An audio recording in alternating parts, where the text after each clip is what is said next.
Well, I didn't really expect myself to be making another video about Metaphor before its release.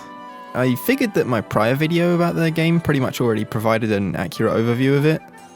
Atlus have since released showcases that further detail a lot of the game's systems, and while I could have perhaps made overviews about the stuff in those showcases, I feel like it would be pretty redundant.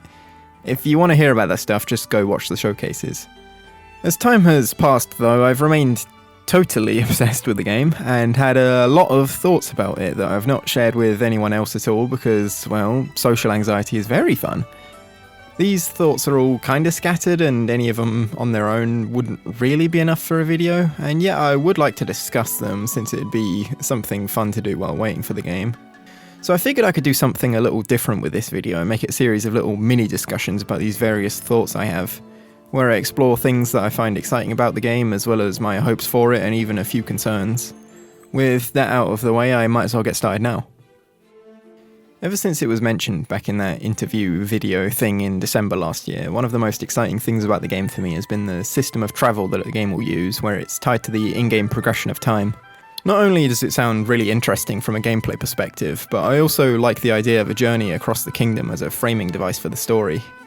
The idea of travelling around and seeing the world with your allies just sounds like it's going to create a fantastic sense of camaraderie with the party members. One thing that has me a little concerned about this aspect of the game though is this interview excerpt from a GameSpot preview for the game, where the writer Jessica Cogswell speaks to Katsura Hoshino, who implies that it may not be possible to see every dungeon in the game due to in-game time limitations. One of my favourite things about replaying the Persona games is using the knowledge I acquired in prior playthroughs to complete more social links than last time. In my latest playthrough of Golden, I finally finished every social link without carrying over any bonuses from New Game Plus, and it was immensely satisfying. I can see how not being able to explore every dungeon in one playthrough would give you new things to experience when replaying the game, but I think making it straight up impossible to see them all for that purpose is a little extreme. I think the best balance would be similar to social links in Persona, where it feels impossible to complete them all on your first playthrough because you lack important knowledge for it, but it gets easier and easier on repeat playthroughs. Hoshino doesn't definitively say you can't see every dungeon, so I'm hoping he's simply implying that seeing them all in one playthrough is very difficult, as while it wouldn't be a complete deal breaker for me, I think it would be a little disappointing if it weren't possible to take on the challenge of getting every follower to max bond rank while also completing every dungeon and their associated side quests. Metaphor has a fast travel system, although it's unclear just what is possible with it. It may simply be a way of getting around towns more quickly, but I do feel a little worried that it may kinda undermine the travel mechanics if it's possible to just fast travel back to previously visited cities at any point. I understand why that may be the case, considering the follower system. Take Maria, for example. She's a young girl who you presumably meet in the first major hub, Grand Trad, and I doubt a child like her would be braving the dangerous wilds outside the city walls to accompany you on your journey. And yet she has 8 bond ranks for you to complete, necessitating return trips to Grand Trad, which wouldn't exactly be practical when you consider how far from the capital your journey may take you. Although I can understand why a fast travel system could be necessary, I do feel it would break the sense of immersion of being in an unfamiliar place far from Grand Trad. For example, at one point you find yourself on the secluded Virga Island, a place completely disconnected from the mainland that appears to have a much different climate compared to the mainland. In terms of the story, you're spending a few weeks there and won't be leaving until that time is up. So the ability to fast travel back to mainland cities would clash with the main story and break the immersion of being in a place wholly disconnected from everywhere you've been before then. To round out the discussions about time management and travelling, I've noticed that there are seemingly a lot of deadlines in this game, more so than Persona. I've seen quite a few just from the first month or so. Days until the Day of Calamity, days until the hunt begins, and days until departure from Martyra, to name a few. But I've also seen that some side quests have deadlines too. Deadlines are kind of a weird thing in Persona. They do fulfill their purpose, acting as the means through which the main story is paced, but they never really create much of a sense of time pressure. At least they don't for me. You obviously can't completely ignore them, but I feel like if you keep even slightly on top of things, you'll never really experience any struggle with deadlines. For this reason, the seemingly more frequent deadlines in Metaphor have caught my eye. Will they perhaps create more of a sense of time pressure? Will you have to plan around the side quest deadlines a bit more? If deadlines really do play a larger role, it could further help distinguish the game from Persona in an interesting way. Now for some combat stuff. So far I'm loving the look of the archetype job system. It brings a great level of customization to the entire party, though I do have one little concern with it. When every job is available to every party member, will there actually be anything to distinguish the different party members on a mechanical level? For example, if both Stroll and Hulkenberg can equip any archetype, what is there to actually set them apart? Are they both essentially just blank slates to equip archetypes to? I wouldn't hate it if that were the case, but I do feel like it'd be nice if there was at least something unique to each character to give them all more distinct identities in battle. It is possible that there is something they've not shown yet, as at the centre of each character's archetype tree there's a different coloured heart where the colour corresponds to the character. It could just be an aesthetic touch, but you can actually see it react when the cursor moves over it, suggesting that it might actually be an interactive menu element, and if that is the case then maybe that could be the mechanic that sets each party member apart. For now it just remains to be seen. It could just as easily be a little detail in the menu that has no actual function. The real-time and turn-based combat elements are known as fast and squad battles. Fast battles seem like a really neat innovation. They resemble instant kill abilities for lower level enemies from other RPGs, but the cool thing is that fast battles aren't solely a mechanic that apply to weaker enemies. They also act as an interesting way of initiating squad combat with enemies at or above your level, and in that regard they have a lot of potential. That potential could go either way. The mechanic could turn out really well or not so well, specifically in regards to the risk-reward elements. In the showcase focusing on archetypes and battle mechanics, Hashino stated that their goal with fast battles against stronger enemies is for them to be scenarios where you'll have to decide whether to risk fighting an enemy with fast combat to initiate squad combat with an advantage, or to simply initiate squad combat without engaging in fast battles to avoid possibly getting hit and starting squad combat with the enemies having the advantage. On paper, it sounds like a really great evolution of the ambush mechanics in Persona. Persona 5's stealth ambushes are fun to pull off, but not very difficult, so it's rare that I actually get into many battles where I have the disadvantage. By making it more risky to get the advantage in Metaphor, it will make the advantage mechanic more engaging and will make it more fun to pull off. Where I feel the system could go wrong is if it's not actually that hard to avoid being hit during fast combat, which is ultimately something I can't be sure about until I actually play the game. So for now I'm just hoping it'll have an appropriate level of difficulty. Shifting the focus onto squad battles, one of the key mechanics in Metaphor's battle system is synthesis, a system where you can spend multiple turn icons to perform more powerful skills or enhance regular skills. The available synthesis skills depend on which archetypes are equipped to the currently active party members. Synthesis looks as if it will create a lot of interesting opportunities for how you build your party. Maybe you'll build a party around regular skills, or maybe you'll build around specific synthesis skills, but might have to deal with less than optimal regular skills. An interesting example they've shown off is a synthesis skill available when 3 warriors are in the party. It deals severe slash damage to one enemy and recovers a turn icon if it hits. Since the warrior archetype is available in the first dungeon and you have 3 party members at that point of the game, the powerful synthesis skill is available to you practically from the beginning of the game. And if you've played any SMT or Persona games before, you'll know that having a severe damage skill as early as the first dungeon is pretty nuts. Obviously though, if your entire party is made up of warriors, you'll be lacking versatility without any magic attacks or healing and support skills. Not to mention that, since elemental weaknesses are tied to archetypes, if you run into enemies with attacks strong against warriors, you're gonna be in trouble. Even outside of rather extreme cases like that, I think synthesis should make for a lot of interesting strategizing. The skills are powerful, but using up multiple turn icons is a rather steep cost. So you need to make sure you can make the skills count, otherwise you're just ending your turn early and leaving yourself at the mercy of the enemies. I can't wait to play around with synthesis and see what's possible with it. One thing that's been mentioned a few times now is that the difficulty is intended to be higher than in Persona, which I'm pretty glad to hear. I seriously love the battle mechanics in Persona 5 Royal, but I can't deny that it's overall a very easy game that doesn't really demand that you get the most out of its mechanics. Except for that one boss. If you've played it, you probably know which one I mean. That one suddenly requires you to get the most out of baton passing and requires you to set up your party specifically for it. It's no wonder it's such a difficulty spike for so many people, since the game never demands that much preparation from the player at any point before or after that boss.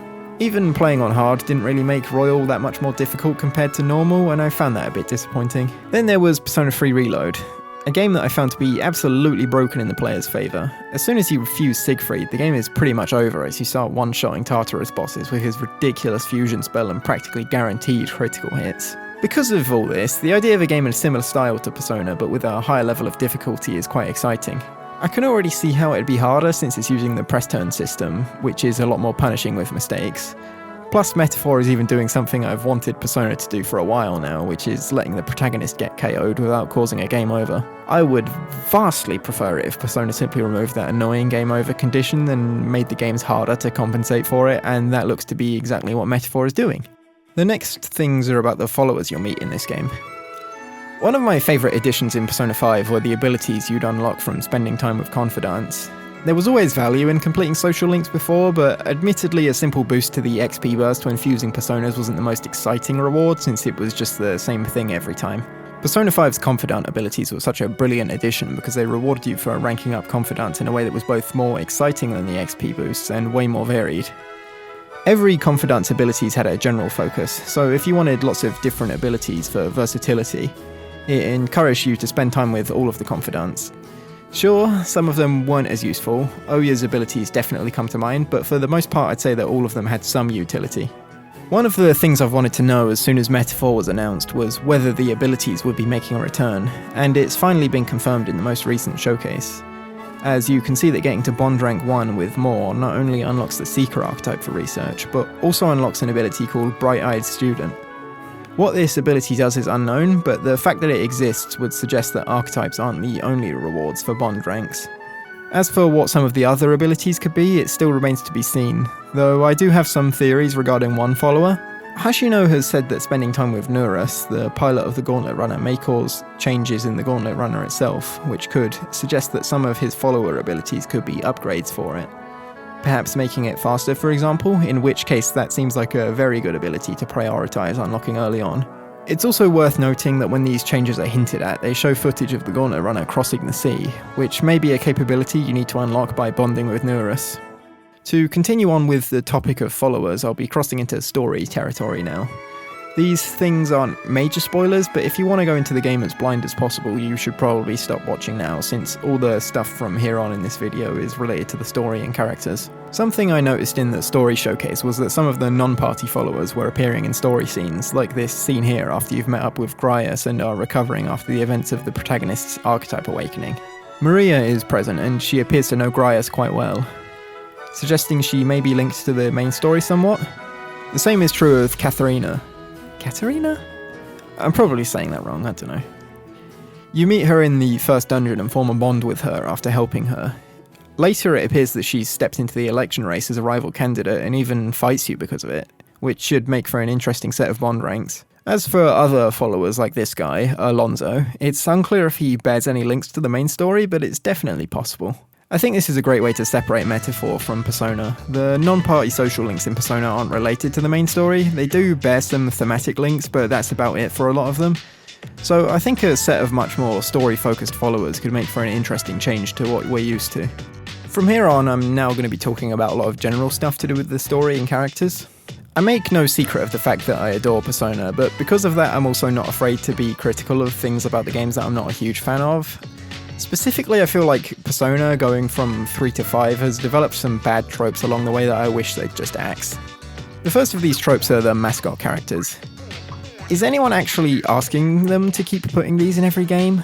Because to me it feels like they're just there for the sake of marketing and some sort of weird adherence to tradition, like it's now mandatory for them to include a mascot in each new numbered entry for some reason. This trope started with Teddy, who I find to be easily the most insufferable character in the entire series. I'm not exaggerating when I say that I think Persona 4 would be significantly better if you just removed Teddy. They followed Teddy up with Morgana, and something really stuck out to me when I played Persona 5 for the first time. Hang on, isn't his arc practically identical to Teddy's? I do like Morgana more. He's less annoying than Teddy, but you know what they say about polishing a turd? Yeah, that's how I feel about Morgana. He's just a better version of Teddy. But him being a bit better doesn't really change the fact that Teddy, and by extension Morgana, already wasn't a very interesting character to begin with. I just feel like these weird anthropomorphic animal characters fail to be relatable like the human characters are. Because of this, I cannot tell you how happy I am that Metaphor has no such mascot character. I mean, sure, they are kinda presenting Gallica like a mascot for the game, but in terms of characterization, she appears to actually just be a proper part of the game's world who understands the world and the societies that exist in it. Put simply, she's written like a normal person in the context of the game's world and not some wacky fish out of water character constantly getting up to hilarious antics. The same can be said of Heismay. His appearance may sort of have that mascot look on the surface, but his tribe, the Ujif, are just a normal part of this world. So he's written like a normal person too, and not some goofy cartoon character. In fact, he gives off a wiser aura compared to other party members due to his veteran status as a former knight. The other trope I wanted to talk about relates to the fact that there's no romance in Metaphor's bond system. A lot of people were upset about this, and a lot of people were also glad. At first I found it kind of odd, but as I thought about it more, I started leaning towards feeling kind of glad about it myself. I don't hate the romance in Persona, but I don't love it either. I feel like most of the romance scenarios are just okay. A lot of them aren't super developed, outside of exceptions like Aegis in Persona 3, and so they're not really something I'd consider to be highlights of these games. I play Persona for plenty of other things besides a handful of romantic scenes sprinkled into these super long games. In fact, lately I felt like I've basically only been doing romance to get achievements. The lack of romance in Metaphor is encouraging to me, not out of a dislike for the romance itself, but rather its implications for the dynamics among the party members. Persona often doesn't shy away from the fact that the guys in the party find the girls attractive, and it can be quite... yeah... Look, I get it, teenagers are horny, but Persona goes too far with it quite often, most notably with characters like Teddy. Sorry, but I don't understand how him being a complete creep is supposed to be some lovable character trait. These kinds of party dynamics often lead to some god-awful scenes, like if I never have to see one of those stupid hot springs scenes ever again, it'll be too soon. Maybe I'm just weird, but I feel like scenes where half of the party gets the shit beaten out of them by the other half are a bit questionable in a series like Persona, where it's trying to make a point of how the party members all become such great friends for life over the course of the game.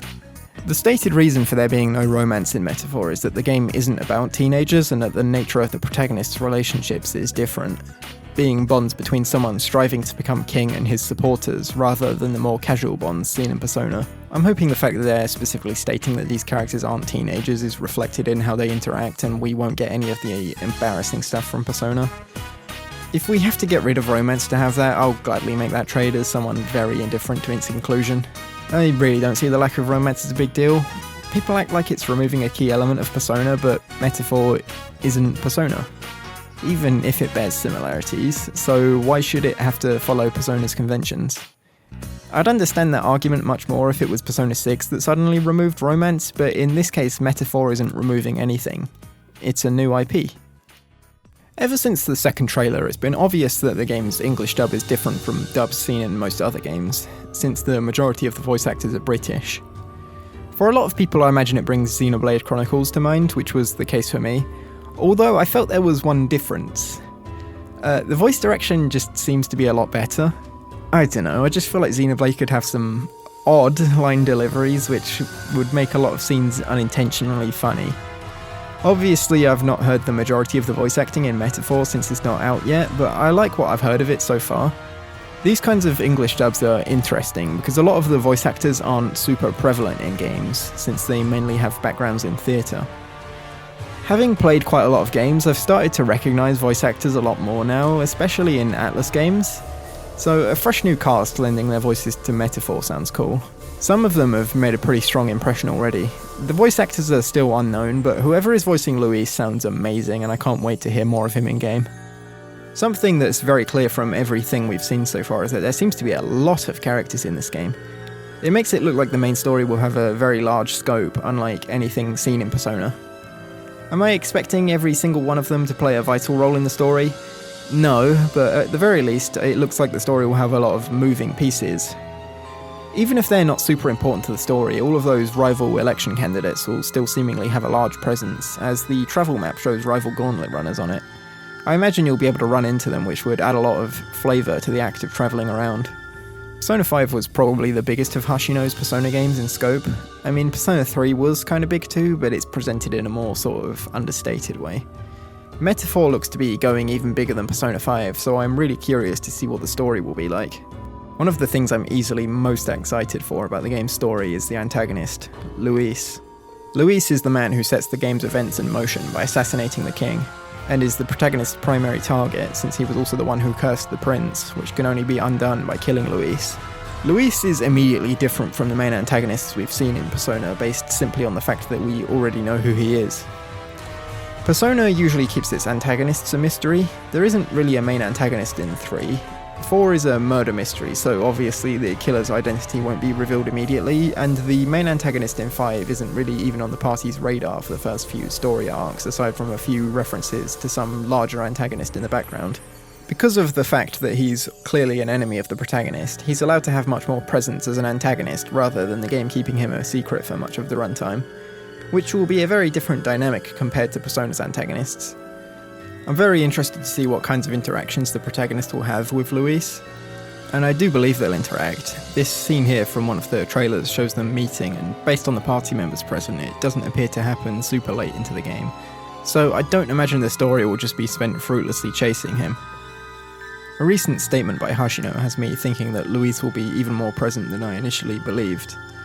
At the game's recent Anime Expo panel, he said he wanted players to see Luis almost like a second protagonist. That statement makes me believe that we'll often get to see what Luis is up to throughout the story, as well as his reactions to major events, which sounds like a super interesting dynamic. Continuing on with the topic of Luis, I'm curious about the conflict between him and the protagonist. Obviously the protagonist is trying to assassinate him in order to undo the prince's curse, but it's also been hinted at that there will be some sort of ideological clash between them. And now that we know what Luis's goals are in taking the throne, it makes me wonder how exactly the protagonist's ideals will differ from his. Luis seeks to unite the tribes, protect the weak from the humans, and overthrow Thordan, leader of the state religion, who also effectively rules the kingdom. In an interview, Hashino stated that the game's antagonist would present a more realistic viewpoint, while the protagonist would be more idealistic.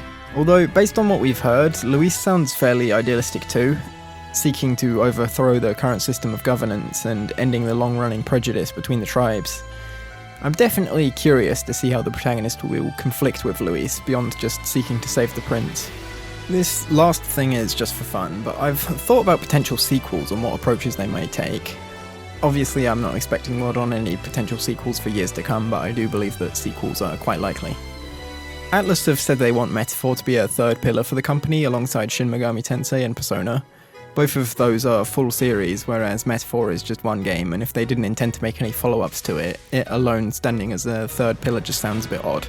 So if they do make sequels, and operating under the assumption that they won't do direct sequels, I see them taking one of two possible approaches based on the other pillars. One approach would be a sequel set in the same world, but with no direct ties to the first game, like Persona. They could perhaps set it in a different country separate from Uchronia. The other approach they could take would be more like SMT, where it's set in an entirely different world that still uses the basic concept of being a fantasy world that mirrors reality. I see the latter approach being quite likely if there ends up being big revelations in Metaphor about the nature of Uchronia. It seems like a big focus is being placed on the mystery of the humans and how exactly the world relates to reality. So depending on what's revealed, it's quite possible that another game in the same world just wouldn't work because the sense of mystery would be gone, meaning they'd need a brand new world that works differently. So that was everything I thought was interesting enough to put into this video. My intention with this was to discuss some more niche details rather than just doing a breakdown of the trailers or the showcases like I'm sure many people have already done. I'm hoping I brought up something that people hadn't considered before, and I hope it was interesting to watch. Ultimately, I'm excited as hell for this game, and I wanted to share that excitement. As this video hopefully showed, I've been thinking about this game a lot and still continue to do so. I've really never been this excited for a game before. Just talking about it is fun, so I figured why not make another video about it. As for whether I'll make another one, I doubt it. I think after this I'm pretty much out of material, and I don't imagine that'd change unless the next trailer or showcase has some crazy huge information that changes everything. So I think this will probably be it for Metaphor videos until the game comes out. Now I can get back to waiting. It's only like 2.5 months away now. It can't feel that long, right? Right? Wrong! Oh.